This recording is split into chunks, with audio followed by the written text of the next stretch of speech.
Welcome back to Crochet 6 Basics. Today we're going to cover holding our yarn, making a slip knot, and starting our chains. So if you're following along with the course, you should have a 5.5mm hook and a worsted weight yarn. So first off, we're going to want to make a slip knot.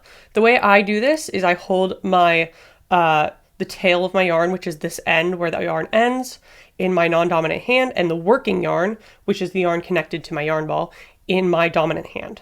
What I do is I cross the dominant hand yarn over the non-dominant yarn, so the working yarn over the tail, and then I take that working yarn and I sort of grab a loop with it and I push that loop up and through the existing one. I grab that and I pull the yarn tail, and that creates our slip knot. So one more time: tail in the non-dominant hand, working end in the dominant hand, cross the working end over the tail, sort of pinch that crossing point, kind of helps, and then push a loop of that working end up through the loop you just made. Grab that loop, pull the yarn tail to close that knot. When I put this on my hook, what I do is I put it so that the working yarn is sort of on top of my hook. So you're going to want to have the hook facing towards your non-dominant hand as you insert it. And then as you pull that working yarn, that's going to be, sort of didn't get it in the frame. As you pull the working yarn, you can see that's the side that's sliding down to close. The tail isn't shortening, the working yarn is. So that's our slip knot. Now in terms of holding your yarn, everyone holds their yarn a little differently. I'll show you how I hold mine, but I really recommend looking at how other people hold their yarn because this might not work for you.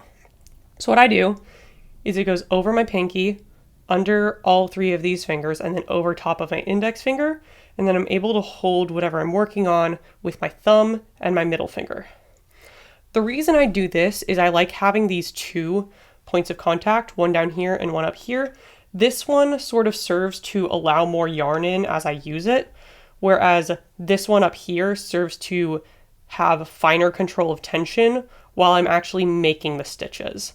I find having 2 points of contact works a little bit better than trying to just have one spot that is both letting yarn in and trying to control tension on the hook. And then in terms of holding your hook, people hold it differently as well. You can see that I'm holding mine with what people call a knife grip versus pencil grip.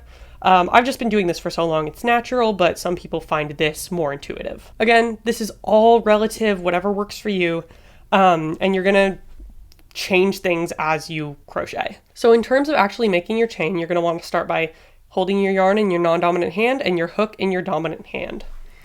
You're going to want to grab your yarn tail with your non-dominant hand, and you should have your working yarn, again, that's the yarn that's connected to your yarn ball, behind your hook. So you can see here, my hook is in front of my working yarn. To create our first chain, we're going to yarn over, so pulling that yarn over our hook, and then we're going to turn our hook down towards the knot on our slip knot to pull that loop through. You can see that we've created this loop, this extra loop. And that's all a chain is. So again, we're going to yarn over, we're going to turn our hook so that the mouth of the hook is facing downwards towards where we've already worked. And that's all a chain is. So you're going to want to try and keep the mouth of your hook when you're pulling through facing downwards towards what you've already worked, because if you don't, you can kind of get caught on the loop on your hook. Facing it downwards towards what you've already worked mitigates that issue a bit. And they should look something like these, like a bunch of little V's in a row. Some of the issues you might run into when you're working a chain is you might be holding your yarn way too tight and not be able to pull it through. So try and loosen up. It should be a smooth motion as you're doing this. You might also hold your yarn too loose, so I feel like this is something that could happen if you only have one point of contact. So you might lose your yarn or find it hard to grab like that. So try and keep your yarn tension. You got to find that sweet spot of not being too tight that you can't actually pull through, but not so loose you can't even grab the yarn. The final thing is you don't want to pull up on this loop when you're finishing your stitch, when you're finishing your chain, because we're going to need to work into these stitches in the next row. So if you see these are really, really tight, I can't get my hook in there. It's just not possible. So I'm going to have to rip those back out and do them over again because they're just too tight. And all of this takes practice. So I would suggest getting some practice with these, doing a handful of chains. You could make this as long as you want, as much practice as you want with this until you feel comfortable, until this feels smooth if you want. But once you feel comfortable with these, meet me in the next video and we'll start with single crochets, which is the first height adding stitch in crochet.